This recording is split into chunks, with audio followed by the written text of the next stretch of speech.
Welcome back to the deep dive.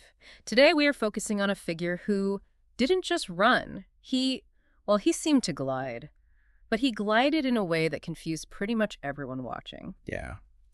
We are talking, of course, about the man with the golden shoes, the stiff torso, and the absolutely mind-bending records, Michael Johnson. It's such a fascinating subject. When you look at the history of track and field, there are fast runners, and then there are athletes who fundamentally change our understanding of what's possible. Right. And Michael Johnson fits firmly into that second category. He wasn't just fast. He was fast in a way that really wasn't supposed to work.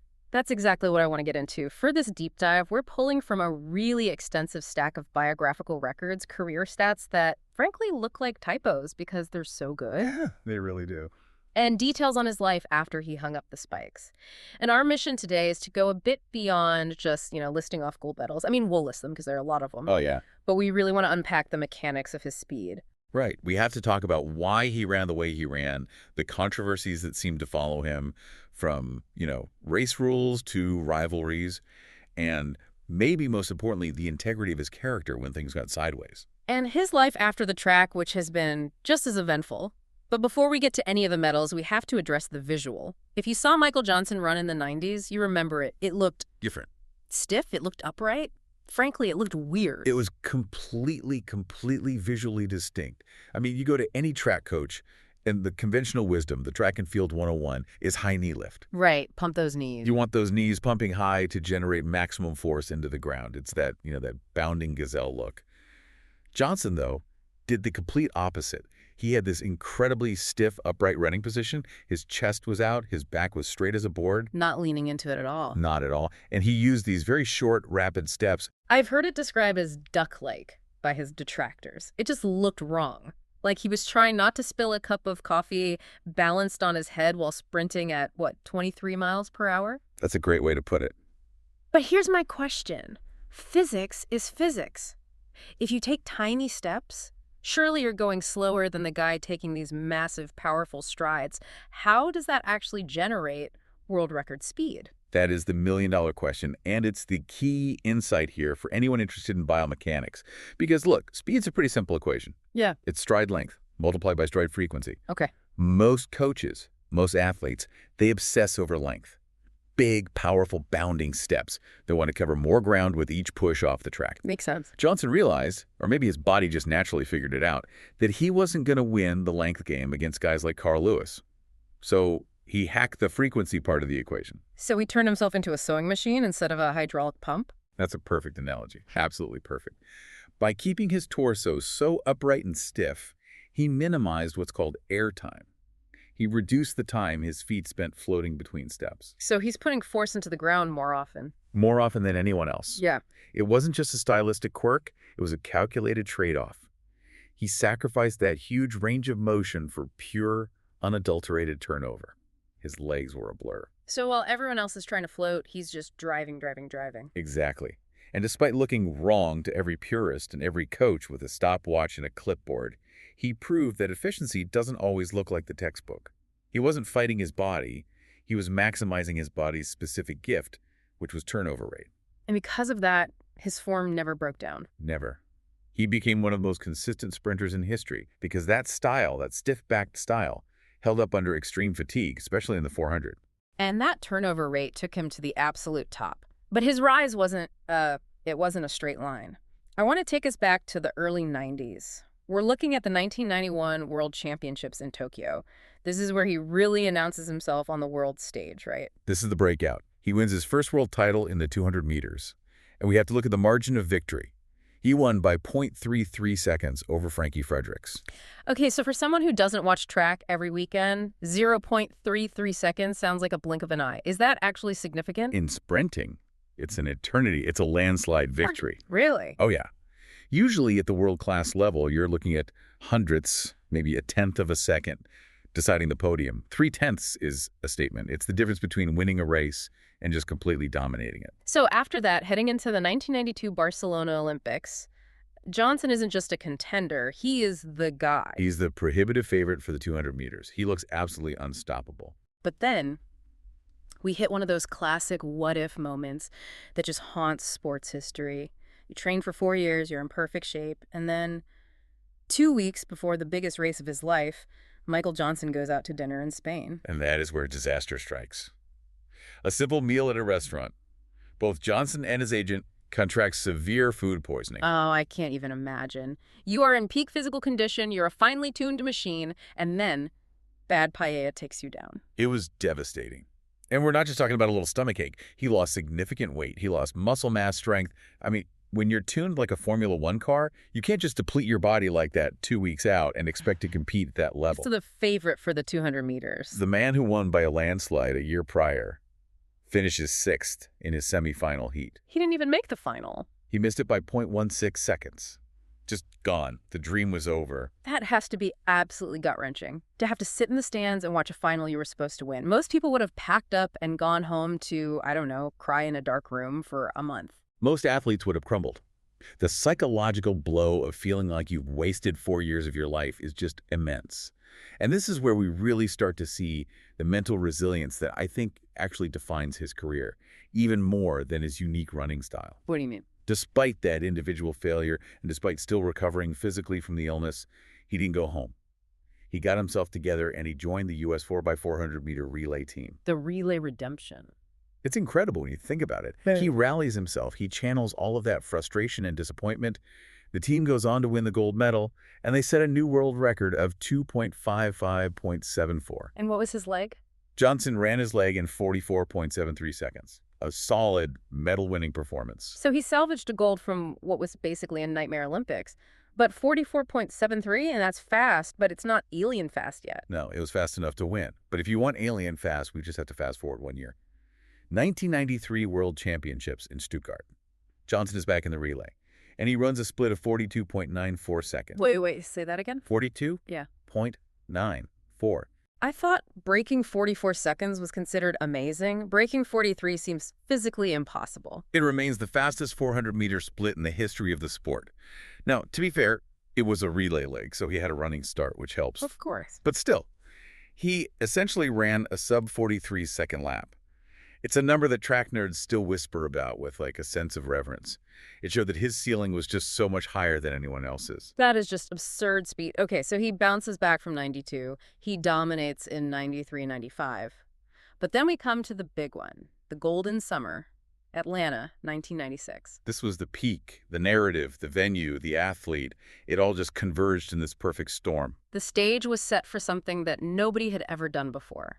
Johnson decided he was going to attempt the double. Winning the 200 meters and the 400 meters at the same Olympics. And we have to pause here to really explain why this isn't just running 2 races. To the casual observer, it sounds like, oh, he's a fast runner. Just have him run fast twice. Right, but the 200 and the 400 require completely different energy systems. They're different beasts. Break that down for me. Why can't a fast guy just run twice as far and be fine? Okay, think of it like this. The 200 meters is a pure explosion. It's anaerobic power. You basically take a deep breath, you hold it, and you fire. Your muscles are burning fuel without needing much oxygen. It's over in 19 or 20 seconds. So it's a drag race, pure horsepower. Exactly. But the 400, that's often called the killer event for a reason. It requires speed, yes, but it also requires speed endurance. It's this horrible middle ground. The lactic acid just floods your legs, right? Oh, it's brutal. Around the 300-meter mark, your body is screaming at you that it's dying. Lactic acid floods your legs, your arms. It feels like they're turning to concrete. To train for the 200, you need pure, fast-twitch, explosive fibers. To train for the 400, you need an incredible tolerance for pain and acid buildup. So physiologically, training for one usually sabotages the other. It does. It's like trying to be a champion powerlifter and a champion marathon runner at the same time. The training protocols are just at odds with each other. So he was trying to build a body that was... it's medically considered contradictory. Pretty much. And that's why no male athlete had ever done this at the Olympics. The schedule is punishing. It was considered impossible to recover from the brutal 400 rounds and still have the explosive snap needed for the 200. But Johnson didn't just bring his legs to Atlanta to try the impossible. He brought the gear. And we have to talk about the shoes. The man with the golden shoes. Can we just stop on this for a second? Because wearing gold shoes before you've actually won the gold medal, that feels insane to me. That is not just confidence. That's painting a target on your back the size of Texas. It's psychological warfare, but it's also a terrifying gamble. Think about the headspace you have to be in to do that. Yeah. You walk out into a stadium of 85,000 people on home soil. Yeah. If you lose in those shoes, you aren't just a silver medalist, you're a punchline. You're the guy who bought the trophy before the game started and then completely choked. The hubris would be the story. So why do it? Why add that pressure? Johnson knew that. He later said he wanted that pressure. He wanted to make it impossible for himself to back down. It's a fascinating insight into his mental state. He engineered a situation where failure was literally not an option because the public humiliation would be too great to bear. That is a terrifying level of self-belief. And the engineering behind the shoes was pretty serious too, right? These weren't just spray painted. Not at all. They were custom-designed Nike racing spikes made with Zytel, which is this super strong, incredibly light material. They weighed practically nothing, about 3 ounces, or somewhere between 85 and 94 grams. And here's a detail for the learners out there that I found really cool. The shoes were different sizes. Yeah, that's right. His left shoe was a US size 10.5, and his right shoe was a US size 11 Why? to account for his feet. His right foot was slightly longer than his left. When you're operating that level of precision where milliseconds matter, you can't have your toes cramped or your heels slipping even a tiny bit. It's all about power transfer. A half-size difference matters for that power transfer. It was a custom fit for a man trying to make custom history. Wild. Okay, so he's got the golden shoes. He's got all the pressure in the world. First up is the 400-meter final. July 29th. Johnson captures the title, and he does it easily.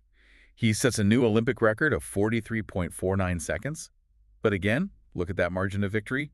He finished 0.92 seconds ahead of the silver medalist, Roger Black from Great Britain. Almost a full second in a 400-meter race at the Olympics. That is a blowout. It is absolute dominance. He wasn't just racing them, he was dismantling them on a different plane of existence. Right. Roger Black famously said afterward that coming second to Michael Johnson that day was like winning a gold medal in his own race. So he secures the first part of the double, the easy part, relatively speaking. But the 200 meters, this is the moment, August 1st, 1996. He's tired. He's got the lactic acid in his legs from multiple rounds of the 400. Can he actually do it? The 200 meters. This is the climax of the whole Atlanta Games, really. He had already broken the world record at the Olympic trials with a 19.66, which was amazing. Right. But in the final, he did something that was just incomprehensible. We have the split times. He ran the opening 100 meters, which includes the start from the blocks and running the curve in 10.1 seconds. Wait, 10.12, that is a world-class 100-meter time just on its own. There are guys who make an entire career out of running 10.1, and he did it on the turn. He did it on the turn. And then somehow he held that speed or even accelerated. He crossed the line in 19.32 seconds. 19.32. He shattered his own world record by over 0.3 of a second. Again, in the world of sprinting, records usually fall by hundredths. 100th here, 200ths there. Not 0.3. To drop 0.34 seconds in the 200 meters is massive. Commentators on the broadcast immediately compared it to Bob Beeman's long jump record from 1968. A Beeman-esque moment, where you don't just break the record, you leap over decades of human progress in a single performance. It was the largest single improvement on a 200-meter world record ever. That record would stand for 12 years until a guy named Usain Bolt came along. But even Bolt only broke it by 0.02 of a second. Wow. But there was a cost to all this speed, wasn't there? There was. During that 200-meter final, as he came powering off the curve, Johnson actually strained a leg muscle. The intensity of that turn, the sheer force he was generating, it took a physical toll. And that injury meant no third gold. Right. It prevented him from winning a third gold medal in the 4x400 relay later in the games. Though Team USA went on to win without him, so he wasn't really needed. So he walks, or maybe limps away with the double. He won the Sullivan Award, ABC's Wide World of Sports Athlete of the Year. He was on top of the world. Absolutely. But when you're on top, people want to challenge you. And this brings us to one of the weirdest chapters in Trek history, the world's fastest man debate. Oh, this is a total media spectacle. Yeah. A manufactured rivalry. You had Donovan Bailey, the Canadian sprinter, who had won the 100-meter gold in Atlanta in a world record time. 9.84 seconds. And you had Johnson, the 200-meter champion. Traditionally, the world's fastest man title, it just goes to the 100-meter winner. That's sort of the unwritten rule. But the math got involved. And I kind of That- blame Bob Costas for this one. Right. Bob Costas, the sportscaster, he made this claim on air. He said Johnson was actually faster because if you took his 200-meter time of 19.32 and you divide it by 2, you get an average 100-meter split of 9.66 seconds. Which was way faster than Bailey's world record 100-meter time of 9.84. It is completely flawed logic. Yeah. Just total nonsense from a track perspective. Why? Because the 200 meters has a flying start for the second half. You're already at top speed when you hit the 100-meter mark. The 100-meter dash requires a dead stop start from the blocks. You can't just divide by 2. Yeah. But it's a great soundbite. It fueled a massive debate who is actually faster. So they set up the showdown in 1997, a 150-meter exhibition race in Toronto. $1 million to the winner. A one-off race. It was halfway between their specialty distances. It sounds like a wrestling pay-per-view. It absolutely felt like one. The hype was unbelievable. There was so much trash talk. But the outcome was just a disaster. What happened? Bailey won the race, but it was anticlimactic. Johnson pulled up with a hamstring injury midway through. He was already behind Bailey when he grabbed his leg. Oh, that's the worst way for it to end. It was messy. The Bailey camp immediately said he faked the injury to avoid the embarrassment of losing. The Johnson camp said it was a legitimate quad injury. It was this unsatisfying, controversial end to the debate. It really was. And that injury had lingering effects, didn't it? It actually led to a policy change that I think we need to look at a little critically. Yes, the buy controversy. This is a big deal. The IAAF, which is the governing body for track and field, they basically invented a new policy. They created a buy for defending champions. Meaning if you won the last world championship, you automatically qualified for the next one. You didn't have to go through your country's trials. Correct. Before this, you had to qualify through your national trials. And in the U.S., the Olympic trials and World Championship trials are notoriously brutal. Top 3 finishers go, everyone else stays home. It doesn't matter if you're the world record holder. If you trip over a hurdle, you're out. It's the fairest and also the cruelest system in sports. But because of that injury he sustained in the race with Bailey, Johnson couldn't run in the U.S. trials for the 1997 World Championships. Under the old rules, he wouldn't have qualified. So the IAAF changed the rule. They changed the rule. I have to play devil's advocate here. Did they change the rule for him? Because that sounds incredibly unfair to the guy who finished 4th at the U.S. trials and should have taken that spot. That is exactly how many athletes and fans saw it. It looked like the organization was terrified of having a world championship without its biggest star, without Michael Johnson. The rule allowed him to compete in 1997, where he won the 400 meters. Because it happened again, didn't it? It did. In 1999, he had other injury scares, and he missed the trials again. That bye rule saved him twice. Without it, his medal count, and you could argue his legacy would look very different. It's a tricky one. On one hand, you want the best athletes in the world at the World Championships. On the other hand, skipping the line just feels wrong. It's a debate that still comes up. But fair or not, he was there, and he did make the most of those chances. We have to talk about Seville in 1999. Johnson is now 31 years old. That's practically geriatric in sprinter years. It is definitely late career, certainly. Yeah. He was coming off those injury scares. People were wondering if he was past his prime.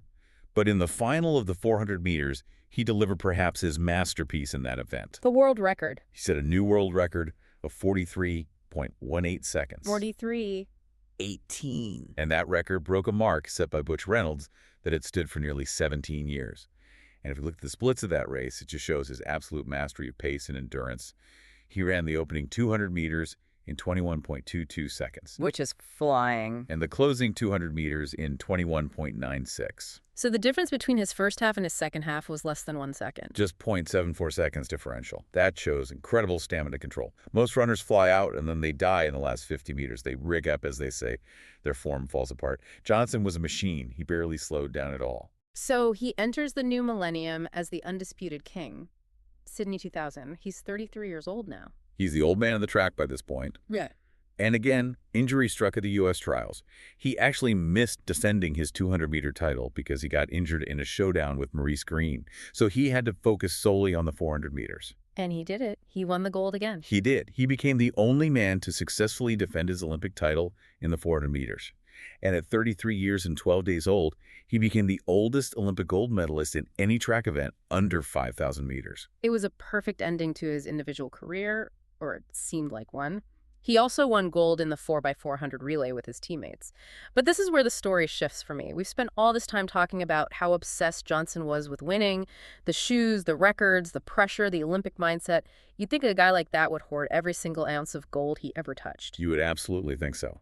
But that same obsession with perfect performance is exactly why the 2000 relay scandal hit him so hard. This is the Antonio Pettigrew revelation. Right. So years go by.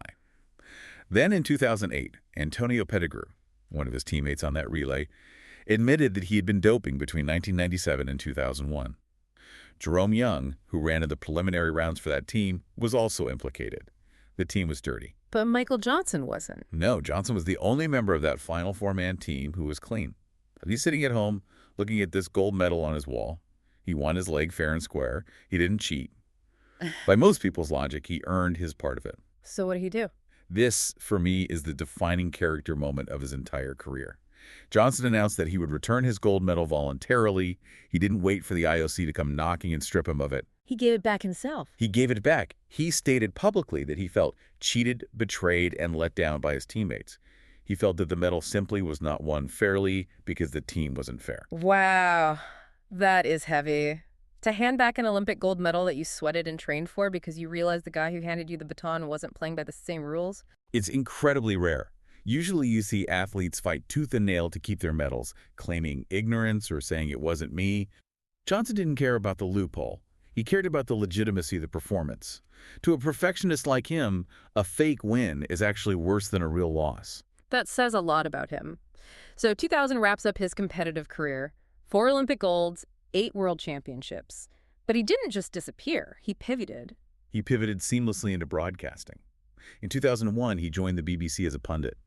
And if you follow track and field coverage, especially in the UK, he is an absolute staple. He's covered every Olympics from Athens 2004 all the way through Paris 2024. And he's not just a cheerleader up there. He is known for being pretty blunt with his analysis. He provides real, unvarnished analysis. There is a really memorable moment from the Rio Olympics in 2016. He was in the commentary booth watching the South African runner, Wade van Niekerk. This was the 400-meter final. Yes. And van Niekerk was running out of lane 8, the blind lane, where you can't see any of your competitors. And he didn't just win. He broke Michael Johnson's world record of 43.18. The record from Seville. The one that had stood for 17 years. And Johnson's reaction on air was just pure, unadulterated awe. He called it a massacre. He said, "I have never seen anything from 200 to 400 like that." Yeah. He was so gracious, but so honest about the sheer violence of that performance. He didn't try to protect his own ego. He just recognized greatness when he saw it. He also moved into the business side of things pretty heavily. He opened Michael Johnson Performance down in Texas, a training facility working with big-name teams like Arsenal FC. Right. But he also stepped into documentary filmmaking and into some pretty significant controversy there as well. Yes, in 2012, he made a documentary for Channel 4 in the UK called Survival of the Fastest. And he's investigating a question that people often ask but are maybe afraid to try and answer publicly. Which is? Why do African-American and Caribbean sprinters so thoroughly dominate the sport? And his theory was, well, it was provocative. It was very provocative. He suggested that the transatlantic slave trade might have inadvertently acted as a form of accelerated natural selection. The theory he explored was that the conditions on slave ships and then on plantations were so unbelievably brutal that only the physically fittest individuals survived. So he was positing that this created a genetic predisposition to superior athletic performance in the descendants of that population. That's the theory he put forward in the film. Now, it's not universally accepted by geneticists, of course, and it's an incredibly sensitive and complex topic. But it shows that Johnson isn't afraid to touch on these difficult, complex subjects related to his sport and to history. He approaches these things with that same analytical mind he used for the 400 meters, even if the conclusions are highly debated. He also tried to launch a new track league, right? Grand Slam track. He did, launching it in 2024. The ambition was huge, trying to reshape professional track, but the business reality proved to be tough. The entity actually filed for bankruptcy in late 2025, though they did express an intention to try and return in 2026. It just shows that success on the track doesn't always guarantee a smooth ride in the boardroom. Not at all. And speaking of obstacles, life threw him another massive hurdle in 2018. A health scare that you would never expect for a world-class athlete. In September of 2018, Michael Johnson suffered a stroke. A stroke. The man is arguably one of the fittest human beings on the planet. It affected his left side. He reported that he couldn't walk properly. It just goes to show you that these health issues can strike anyone at any time. But his response to it, his response was pure Michael Johnson. How so? He treated his recovery exactly like he was training for the Olympics. He didn't just do the rehab, he attacked it. He applied that same athletic discipline, the reps, the focus, the absolute intolerance for failure to his rehabilitation. He called it the Olympic mindset. And it worked? By November, just 2 months later, he stated publicly that he was almost back to normal. It was an incredibly rapid recovery that he attributed entirely to that mental fortitude he had built over decades on the track. He basically willed his body back into line through sheer discipline. That's incredibly inspiring.